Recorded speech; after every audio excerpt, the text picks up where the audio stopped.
Bismillahirrahmanirrahim. Assalamualaikum warahmatullahi wabarakatuh. Perkenalkan, kami dari kelompok 6, saya Siti Mansyaro dengan NPM 101200078. Saya Ivan Nur Azmi dengan NPM 101200077. Saya Muhammad Rizky dengan NPM 101200. Saya Mudi Batatiuni dengan NPM 1012000.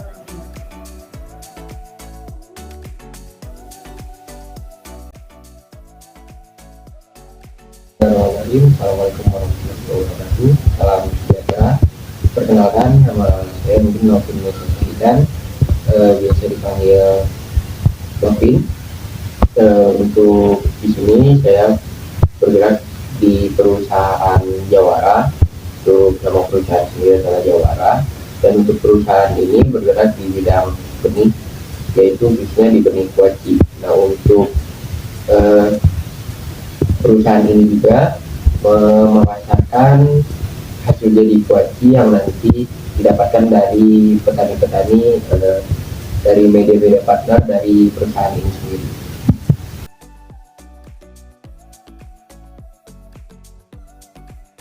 Untuk perusahaan ini sendiri itu kurang lebih sudah bergerak di 2 tahun terakhir. Mulai itu dari usaha ya bisa dikatakan kecil-kecilan dengan media online mungkin, dan alhamdulillah saya sudah bergerak di perusahaan, yaitu perusahaan Jawara.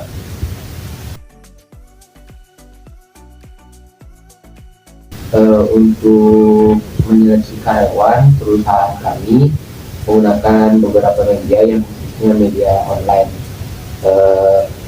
yang salah satunya yaitu memasarkan di media-media seperti Facebook, Instagram, dan mungkin di YouTube dari perusahaan kami sendiri.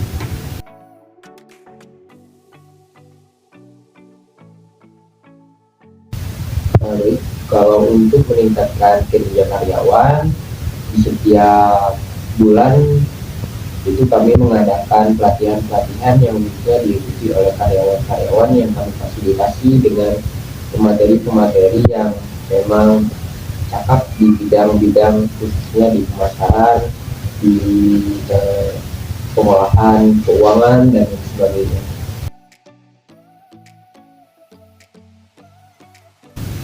Untuk tantangan sendiri dari perusahaan kami mungkin ada beberapa hal yang salah satunya yang mungkin sampai mempengaruhi ke kinerja produksi adalah keterlambatannya bahan baku khususnya benih kuaci ke perusahaan kami, karena untuk benih sendiri itu kami mendatangkan dari luar negeri, dan untuk situasi COVID sekarang ini itu cukup memberatkan ataupun menjadi hambatan bagi kami menerima barang-barang dari luar negeri tersebut.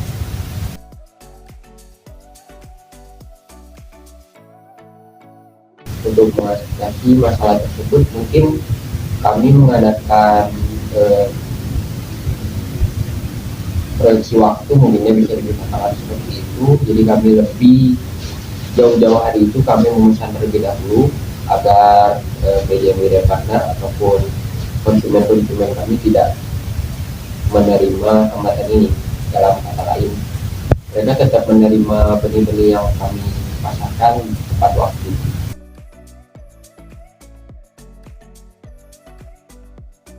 Untuk usaha ini sendiri itu kan bisa dikatakan baru ya, lebih kurang 2 tahun ke belakang. Untuk inovasi paling kami akan melakukan inovasi di hasil produk yang kami tawarkan, seperti kuaci yang kami tawarkan dengan beberapa packing gitu, seperti menggunakan pouch, dan mungkin nantinya akan dengan kemasan-kemasan yang 1000 yang bisa dipasarkan di warung-warung yang bisa dijangkau masyarakat sekitar. Motivasi mungkin ya dari saya pribadi, tetaplah berusaha dan tersenyum di dalam keadaan apapun.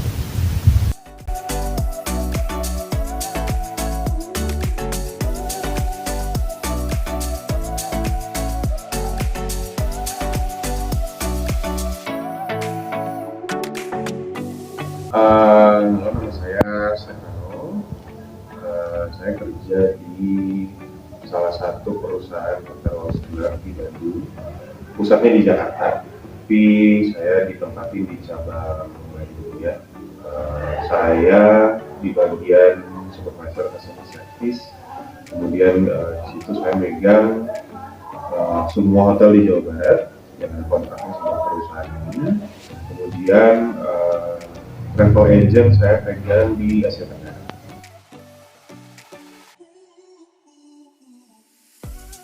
Oke, saya bekerja di sudah 4 tahun, 5 ya, hitungnya 5 ya, dimulai dari 2016 sampai sekarang.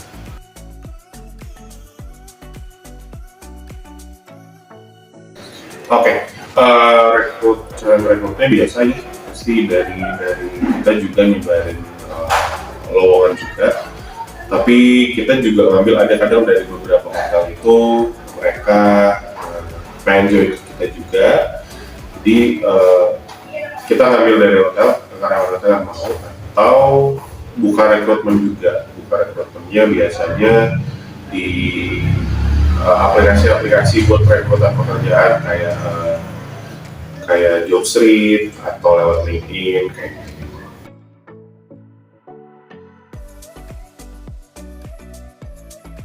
Kalau untuk meningkatkan kinerja karyawan, intinya kita di sini itu selama kinerja kalian bagus, kita pasti akan kasih reward yang utama. Kita itu pasti setiap tahun ada penilaian untuk menaikkan gaji. Jadi seperti itu. Kayak gitu kan karyawan jadi pacu untuk ngasih kinerja yang lebih bagus. Memang itu rutin tiap tahun, selalu ada penilaian mulai dari Januari sampai bulan Juni. Di situ ada poin-poinnya, dan setelah poin-poin itu udah selesai kita kumpulin, kita pasti kasih tahu ke karyawan kita jadi bayar seperti apa, terus nanti mereka akan dapat reward apa, seperti itu.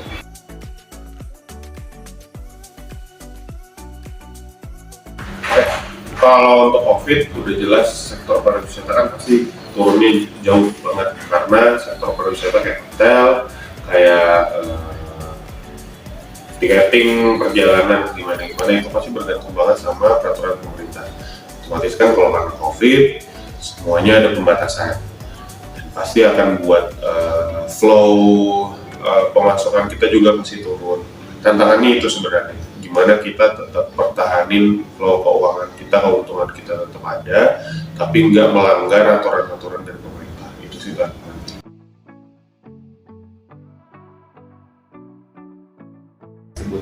Solusinya khusus di perusahaan ini kan hotel wholesaler kan itu bergeraknya jadi misalnya kita pihak ketiga untuk jadi perantara antara travel agent sama hotel. Paling solusinya gimana kita bisa ada perjanjian khusus sama hotel, gimana caranya kita bisa meyakinkan mereka untuk menjual dengan harga yang mungkin sedikit lebih murah, tapi kita bisa ngejanjiin kalau setiap hari pasti ada yang masuk bookingan.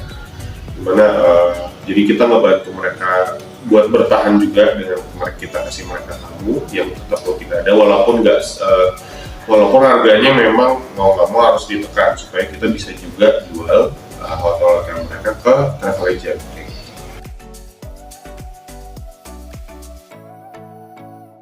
Oke.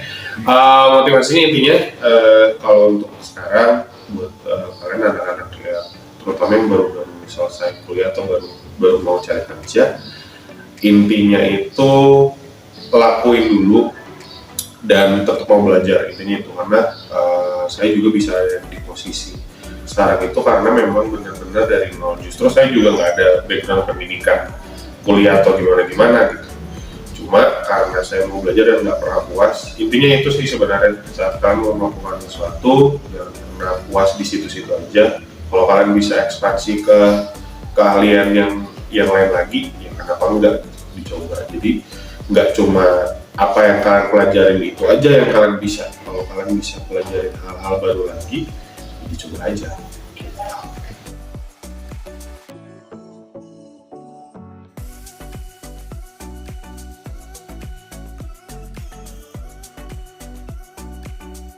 Nama Sri Herliana, pekerjaan sebagai owner Sapana Daycare. Sudah 7 tahun ya. Yaitu dengan lewat karyawan yang terdahulu, cari informasinya atau menyebarkan informasi adanya perekrutan di perusahaan ini. Bagaimana cara menyeleksinya, yaitu disesuaikan dengan kebutuhan yang diperlukan. Umpamanya untuk kalau sebagai guru, tentunya yang bisa mendidik, mengarahkan anak-anak, bisa menjaga anak-anak, amanah terhadap tugas yang diberikan. Kalau sebagai admin, ya menyeleksinya bagaimana yang bisa bekerja sebagai administrasi. Kalau bagian promosi, marketing, ya disesuaikan kapasitasnya si calon pegawai itu yang bisa mempromosikan produk dan bisa membuat terobosan-terobosan atau kreatif dan inovatif dalam hal marketing ya. Jadi cara menyeleksinya disesuaikan dengan kebutuhan ya.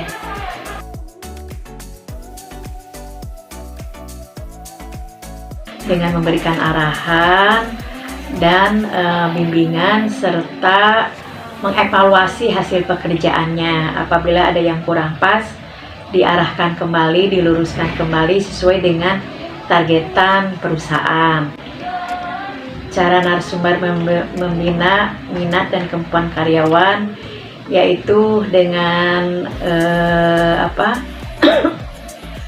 dengan piece to piece, dengan secara individual atau secara berkelompok ya, bersama-sama.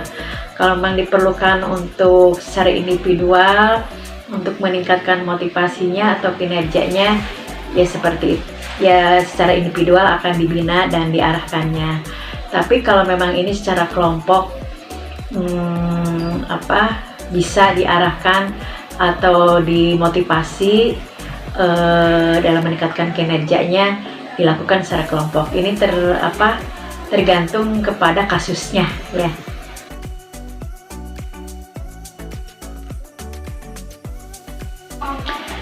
Yang dihadapi adalah bagaimana bisa menghadapi new normal ya, pemulihan ekonomi ini. Sekarang kan sudah memulai lagi, sudah hidup kembali usaha-usaha yang kemarin-kemarin mungkin sempat mati atau memang lesu. Nah, tantangan bagi perusahaan bagaimana ini bisa bangkit, bisa pulih kembali seperti sebelum COVID, malahan mudah-mudahan lebih lebih melesat pertumbuhannya, perkembangan dari perusahaan ini pada masa new normal ini atau pemulihan ekonomi ini.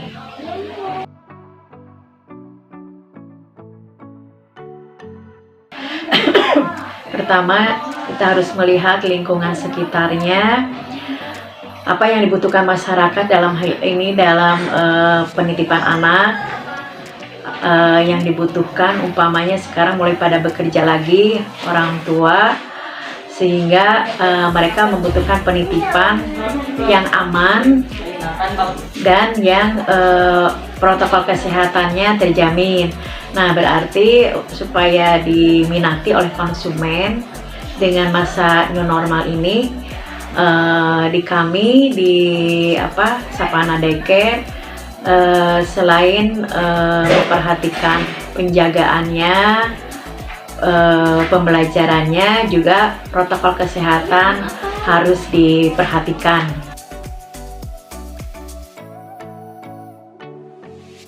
Akan terus inovasinya akan terus disesuaikan dengan tantangan perkembangan zaman.